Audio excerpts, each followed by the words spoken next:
সর্বজনীন pension scheme প্রত্যয় বাতিলের দাবিতে নবম দিনের মতো আন্দোলন করছেন ঢাকা বিশ্ববিদ্যালয়ের শিক্ষকরা। সকালে অবস্থান কর্মসূচি পালন শেষে ঢাকা বিশ্ববিদ্যালয়ে মিছিল করেছেন শিক্ষকরা। এ সময় শিক্ষকদের দাবির সাথে একাত্মতা প্রকাশ করে বিশ্ববিদ্যালয়ের কর্মকর্তা কর্মচারীরাও বিক্ষোভ করেছেন।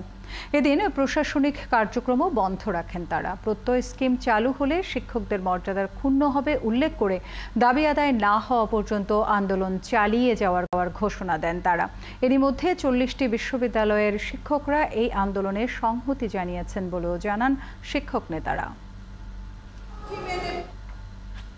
আমাদের 3 দফা দাবি আদায় না হওয়া পর্যন্ত আমরা আমাদের আন্দোলন চালিয়ে যাব। আর আমাদের সাথে আগে 35টি বিশ্ববিদ্যালয় ছিল, এখন আরও 5টি বিশ্ববিদ্যালয় যোগ দিয়েছে, সর্বমোট 40টি বিশ্ববিদ্যালয় আমাদের সাথে আন্দোলন করছে।